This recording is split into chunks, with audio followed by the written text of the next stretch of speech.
Mpendwa mfuatiliaji wa Radio Maria, sauti ya Kikristo nyumbani mwako, karibu tena siku hii ya leo katika kipindi chetu cha Mbiu ya Heri, katika mada yetu pendwa inayojulikana kama msingi wa sakramenti katika maandiko na jinsi zinavyotusaidia kushinda athari za dhambi ili kuishi maisha ya wokovu wa milele. Kipindi hiki kinakujia moja kwa moja kutoka katika viunga vya seminari yetu ya Familia Takatifu iliyopo Jimbo Katoliki la Kahama. Pamoja nami ni Frate Marco Melchior Lieperu kutoka Jimbo Katoliki la Mahenge. Kabla ya kuendelea na kipindi chetu, niwakaribishe tuweze kufungua kwa sala. Kwa jina la Baba na la Mwana na la Roho Mtakatifu. Amina.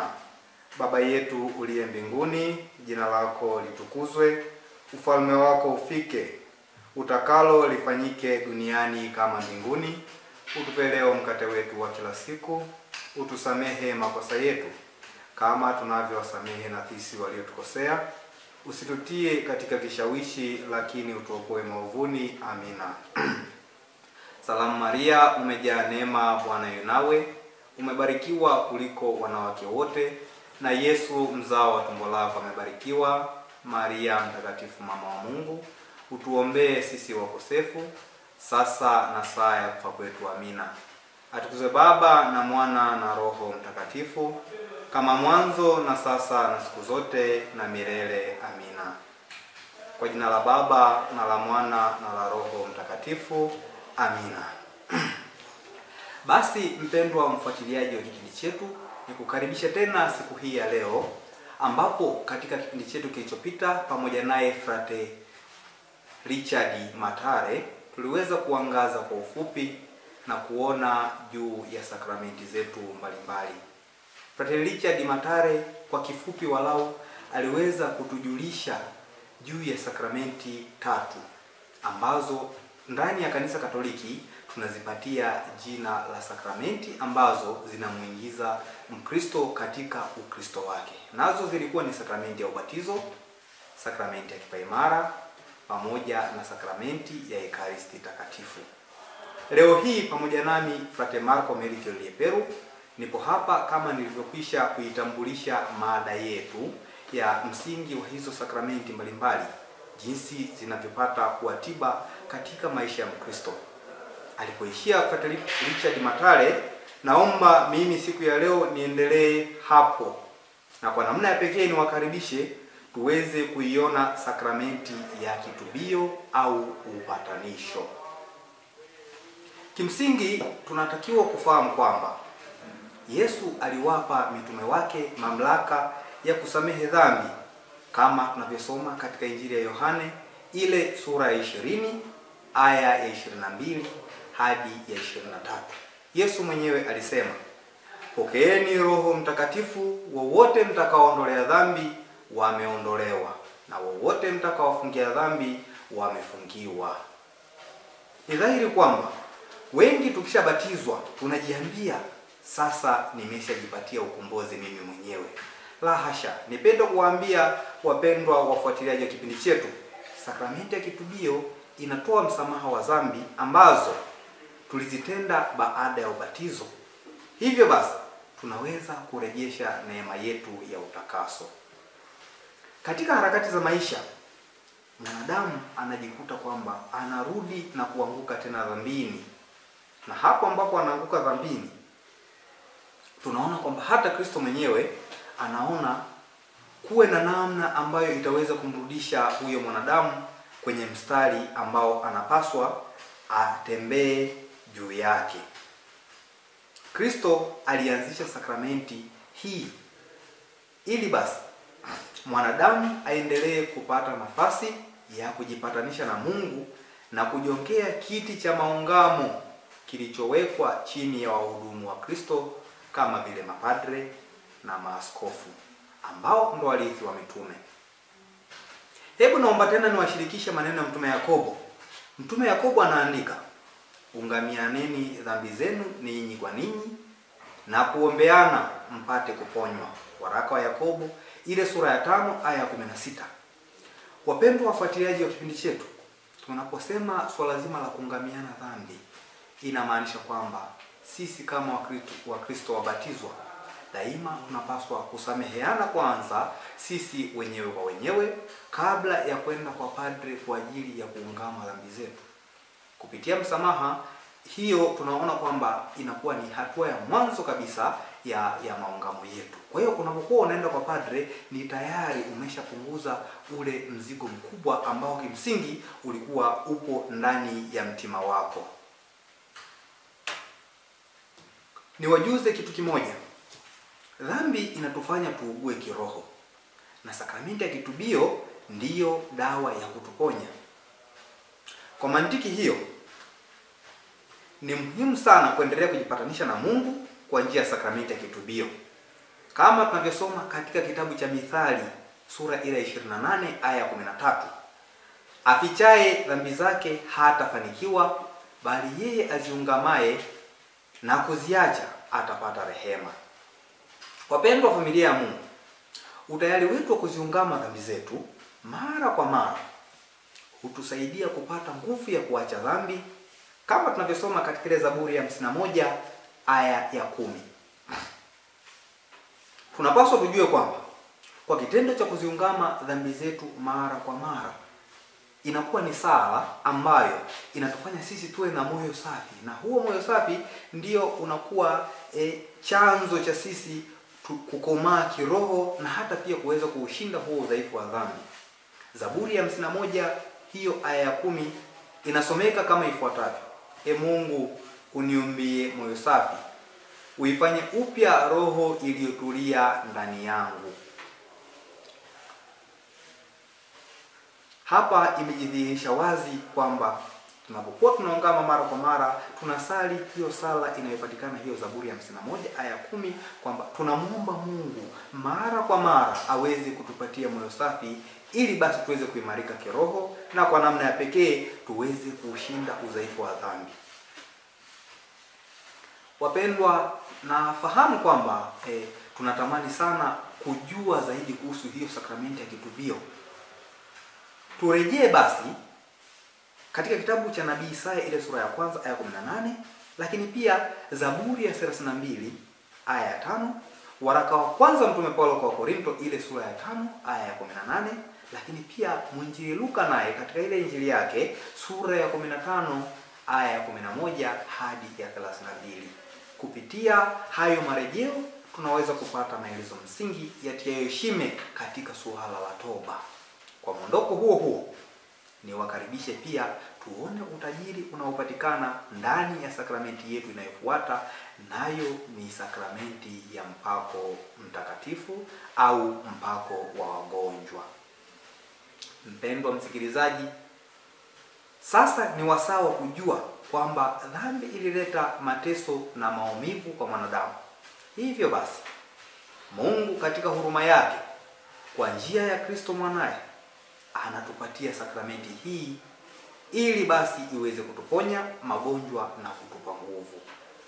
Sakramenti ya mpako wa wagonjwa, ambayo ni moja ya sakramenti ya uponyaji, ilianzishwa na Yesu Kristo mwenyewe kwa kazi zake na miujiza yake mingi ya uponyaji.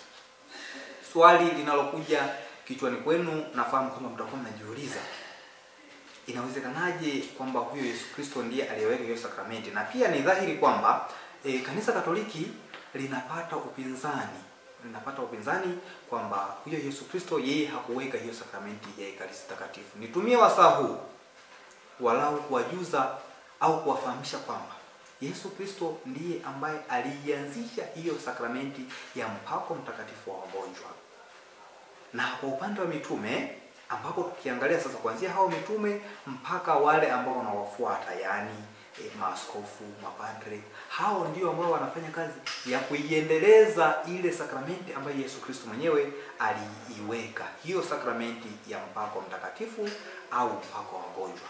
Kwa maneno ya Kiingereza, walau ningeweza kusema kwamba Jesus Christ was the one who instituted the sacrament of anointing of the sick.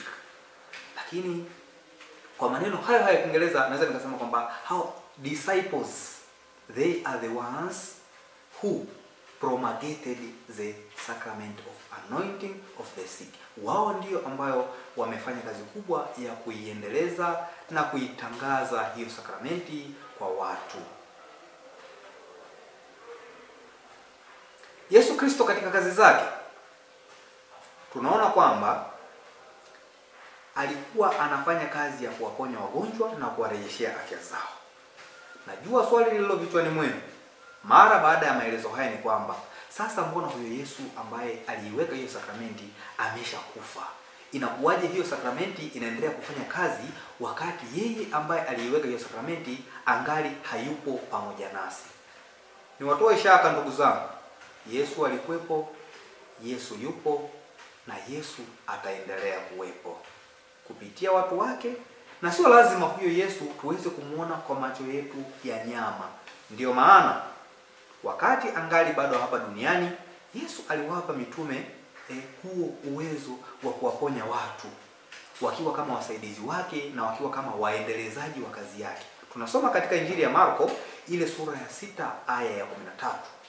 Tunaona kwamba hao mitume wakatoa pepo wengi, wakawapaka mafuta wagonjwa wengi, wakawaponya. Hapo ndipo tunadhihirisha wazi kwamba huyo Yesu anaendelea kutenda kazi kupitia watu wake, na kwa namna ya pekee mitume ambao aliwaachia hiyo kazi na wale ambao wanaiendeleza hiyo kazi ya uponyaji. Mpaka hapa tunadhihirisha kwamba hiyo sakramenti ya mpako mtakatifu wa wagonjwa ni dawa kwa dhambi zetu. Na ndio maana hata tunasoma pia katika ule waraka wa mtume Yakobo, mtu wa kwenu amekuwa hawezi, na waite wazee wa kanisa nao wamwombee na kumpaka mafuta kwa jina la Bwana.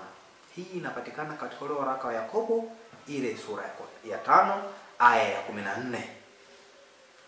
Hivyo basi mpako wa wagonjwa huwapa wagonjwa neema ya Mungu kwa ajili ya uponyaji wa kiroho na muda mwingine wa kimwili. Hapa naomba nitumie wasaa huu walau kuwatia moyo kwamba hii sio sakramenti inayopelekea kifo, lakini hii ni sakramenti ambayo inapiaisha maisha ya Mkristo, inaleta upya maisha ya Mkristo. Kama hayo maisha ya Mkristo yalikuwa yameathirika kimwili, kwa mfano kupitia magonjwa mbalimbali, kupitia sakramenti ya mpako mtakatifu wa wagonjwa, mtu huyo anarejeshewa afya yake. Lakini pia hata kama huyo mtu ameweza kuugua kiroho, kupitia sakramenti ya mpako mtakatifu wa wagonjwa, mtu huyo anarejeshewa afya yake. Na ndio maana Yakobo anasema, na kule kuomba kwa imani kutamwokoa mgonjwa yule, na Bwana atamuinua, hata ikiwa amefanya dhambi atasamehewa. Hii tunaipata katika waraka wa Yakobo ile sura ya 5 aya ya 15. Hii inadhihirisha wazi kwamba katika sakramenti ya mpako mtakatifu wa wagonjwa, mgonjwa mwenyewe anatakiwa aonyeshe ile hali ya imani kwamba kwa hiyo sakramenti ambayo anaenda kuipokea ataweza kupata uponyaji, na sio uponyaji wa kiroho tu, hata pia uponyaji wa kimwili. Kumbe ni dhahiri kwamba imani ni kitu cha msingi sana katika kuipokea hiyo sakramenti ya mpako mtakatifu wa wagonjwa. Kumbe basi sakramenti ya mpako mtakatifu inaweza kumpatia msamaha wa dhambi mgonjwa kwa sharti awe na nia ya kweli ya kutubu. Ni dhahiri kwamba inaweza katika kipindi mgonjwa hawezi kabisa kuzitamka dhambi zake, lakini padre pamoja na waandamizi wake wanaweza wakalithibitisha hilo kwamba mgonjwa wetu walao alikuwa na imani, na kutokana na hiyo imani huyo mgonjwa basi anakuwa amesamehewa dhambi zake, ijapokuwa hakuweza kuzitamka kwa kinywa chake. Na sio tu swala la kusamehewa dhambi zake, lakini pia anapata uimarisho wa mwili na hata uimarisho wa roho. Katika hizo sakramenti zote mbili tulizokuziona, hiyo sakramenti ya kitubio pamoja na sakramenti ya mpako mtakatifu wa wagonjwa, walau mpendwa mfuatiliaji wa kipindi chetu, tunaweza kujifunza kwamba hizo sakramenti mbili zinasaidia, au tunaweza kusema kwamba zinatoa tiba sio tu ya kiroho, lakini pia zinatoa tiba ya kimwili. Na ndio maana tunaona kwamba kwa mfano tukiangazia katika hiyo sakramenti ya kitubio, mtu anapokuwa anasumbuliwa na vitu kama vile hasira, chuki, pale ambapo anapata muda wa kwenda kuziungama dhambi zake kwa padre, tayari anakuwa ameshusha huo mzigo. Kimsingi nyinyi nyote ni mashahidi kwamba vitu kama hasira, vitu kama chuki vinaweza vikamletea magonjwa mengine ya mwili mtu, kwa mfano kama vile kisukari, msukumo wa damu kwa mkubwa, yani pressure, vidonda vya tumbo. Haya ni magonjwa baadhi ambayo yanaweza kusababishwa na mtu kuwa na vitu kama hivyo, chuki, hasira na kuendelea. Lakini pale anakwenda kuungama na kusamehe, ile chuki inaondoka, hasira inaondoka. Tayari huyo mtu anakuwa ameshasaidiwa au ameweza kupokea uponyaji wa kiroho, lakini pia uponyaji wa kimwili. Lakini pia tukiangaza hata sakramenti ya mpako mtakatifu wa wagonjwa, ndugu zangu, tumeona hapa katika maelezo yetu kwamba hiyo sakramenti mtu anapokuwa anapakwa, ili mradi aonyeshe kuwa ana imani, huyo mtu kwanza anasamehewa dhambi zake. Hiyo tayari ni tiba ya kiroho. Lakini pia kwa yale magonjwa ambayo yanamsumbua, katika imani hiyo hiyo mgonjwa huyo anaweza akapokea uponyaji. Basi tukiachana na hizo sakramenti mbili ambazo zinajulikana kama sakramenti za uponyaji, niwakaribishe tena wafuatiliaji wa kipindi chetu hiki tuweze kuangazia katika sakramenti zetu mbili zilizobaki ambazo zinajulikana kama sakramenti za huduma, na hizo ni sakramenti ya daraja takatifu pamoja na sakramenti ya ndoa. Tukianza na sakramenti ya daraja takatifu, Yesu mwenyewe aliwachagua wafuasi wake au mitume wake 12 miongoni mwa wafuasi wote ambao walikuwa wakimfuata. Mara baada ya kuwachagua, akawaweka wakfu na akawaita mitume, kama tunavyosoma katika Injili ya Luka ile sura ya 6 aya ya 13. Sakramenti hii iliyokuwa rasmi siku ya Alhamisi Kuu, Yesu alipoumega mkate pamoja na wanafunzi wake, na hapo Yesu akawaamuru wafanye pia vile vile kwa ajili ya ukumbusho wake. Tukisoma Injili ya Luka sura ya 22 aya 9, tunayapata haya maneno Yesu anayasema kwamba fanyeni hivi kwa ukumbusho wangu. Kumbe tunaona wale wote ambao wamebeba hiyo dhamana ya kufanya kile kitu ambacho Yesu mwenyewe alikifanya siku ya Alhamisi Kuu, hawafanyi kwa niaba yao, lakini wanafanya kumwakilisha Yesu mwenyewe, ambaye aliwaambia kupitia hiyo Injili ya Luka ile sura ya 22 aya 9 kwamba wafanye hivyo kwa ukumbusho wa Yesu, na sio wafanye hivyo kwa ajili yao wenyewe. Wapendwa taifa la Mungu, sakramenti ya daraja takatifu, najua mtakuwa mnajiuliza, je, inatupa watu gani? Kitu ambacho tunapaswa kufahamu kwa kupitia sakramenti ya daraja takatifu, tunawapata watu mbalimbali. Kwa mfano kama vile mashemasi, tunawapata mapadre, lakini pia tunawapata maaskofu. Watu wengi huwa tunachanganya katika swala zima la hiyo sakramenti ya daraja takatifu na kuingiza labda vitu vingine, kwa mfano kama nadhiri za watawa wa kike na kiume kama ni madaraja. Lakini basi walao leo hii nitumie fursa hii kukuambia kwamba sakramenti za daraja takatifu ndani ya Kanisa Katoliki zimeangukia katika haya makundi matatu, yaani ushemasi, padre pamoja na uaskofu. Haya, tumeshaona aina ya watu ambao tunawapata kupitia hizo sakramenti kupitia hiyo sakramenti ya daraja takatifu. Sasa je, hawa watu ambao tunawapata kupitia sakramenti ya daraja takatifu wana kazi gani ndani ya Kanisa Katoliki? Kazi yao kubwa ya kwanza, hawa watu ambao tunawapata kupitia sakramenti ya daraja takatifu, ni kuwatakatifuza waumini. Hivyo basi wahudumu hao ndiyo waadhimishaji wa sakramenti ambazo Kristo aliziweka ili zitupatie neema ya wokovu. Na ndio maana tunasema kwamba makuhani au mapadre wamewekwa kwa ajili ya wanadamu, kama tunavyosoma katika waraka kwa Waebrania ile sura ya 5 aya ya 1.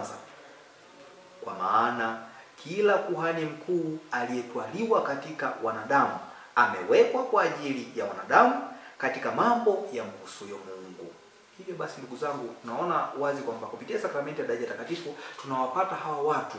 Hawa watu hatuna haja ya kuwalaumu au kusema kwamba mbona unafanya kitu fulani, mbona unafanya kitu fulani. Hapana, hawa watu wametwaliwa kwetu sisi wenyewe wanadamu, na kwa namna ya pekee pia wanaitenda kazi hiyo kwa sisi wenyewe wanadamu.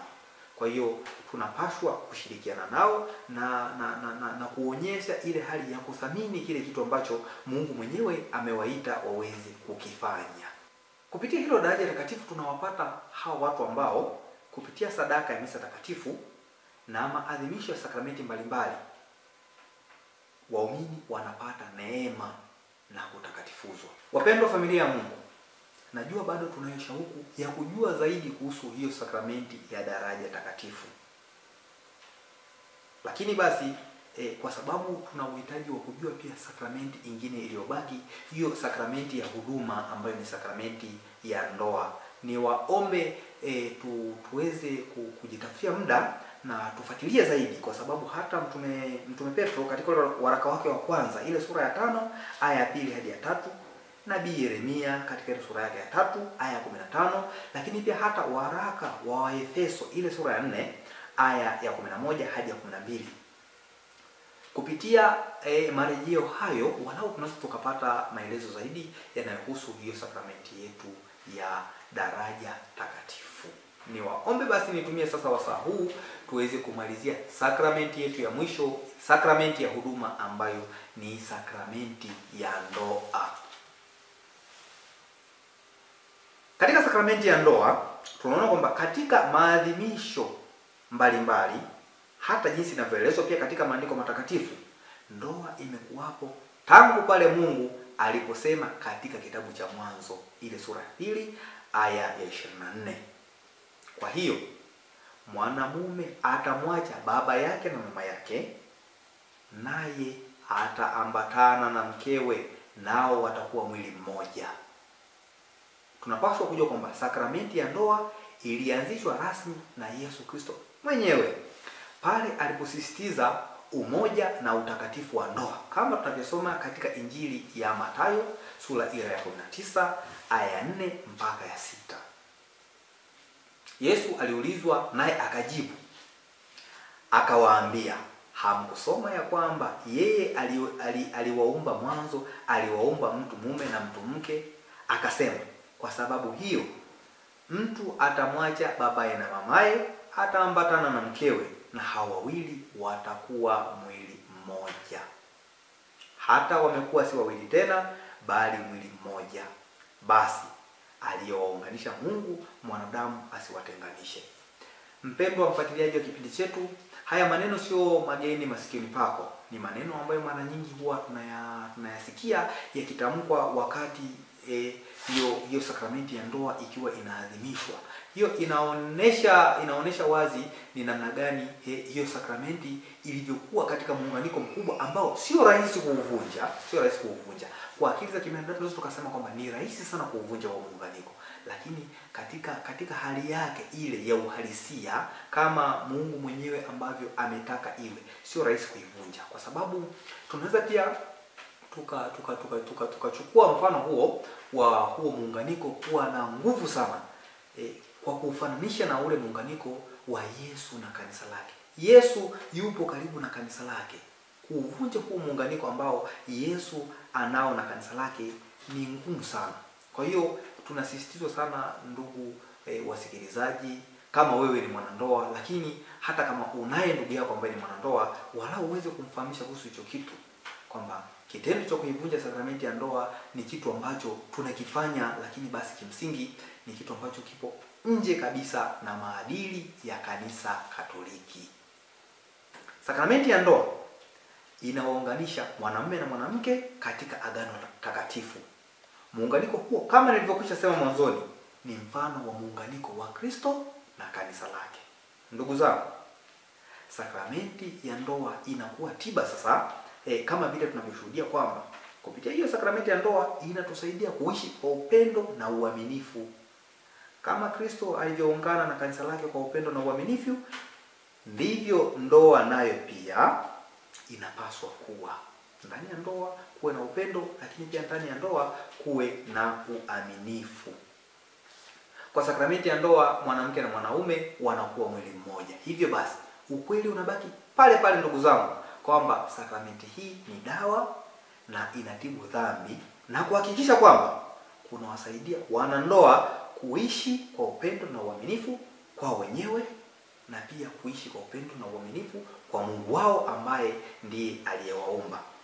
Lakini pia hiyo sakramenti inapata kuwatiba, kama tunavyoona kwamba inawasaidia hawa wanandoa kushinda madhaifu yao kama vile zinaa na uasherati. Kama tunavyosoma katika waraka wa kwanza wa Paulo kwa Korinto ile sura ya 7 aya ya 2. Na nukuu: lakini kwa sababu ya zinaa kila mtu na awe na mke wake mwenyewe, na kila mwanamke awe na mume wake mwenyewe. Wapendwa taifa la Mungu, haya maelezo ambayo tunayapata kutoka katika waraka wa Paulo kwa Korinto hiyo sura ya 7 aya ya 2 yanaonesha ni namna gani ndani ya ndoa kunatakiwa kuwa na upendo hali ya juu, lakini kuwa na uaminifu wa hali ya juu, ili kuepuka vitu kama vile zinaa na mambo kadha wa kadha kama vile uasherati pia, kama ilivyoainishwa katika huo waraka wa kwanza wa Paulo kwa Korinto. Wapendwa taifa la Mungu, mwisho kabisa tunaona kwamba hizo sakramenti 7 ni utambulisho wa Mkristo, kwa sababu zinamfanya kuwa sehemu ya kanisa, lakini pia zinadhihirisha imani yake na kumtambulisha kama mfuasi wa Kristo. Lakini hizo sakramenti 7 pia ni kitovu cha imani, kwa sababu zinamwezesha muamini kuungana na Mungu kwa njia halisi na ya neema. Kwa hiyo basi Mkristo anasisitizwa kupokea sakramenti mara kwa mara ili kumpatia nguvu ya kiroho na kumsaidia kukua kiimani. Kwa kufanya hivyo, kunamweka huyo Mkristo katika uhusiano wa karibu na Mungu.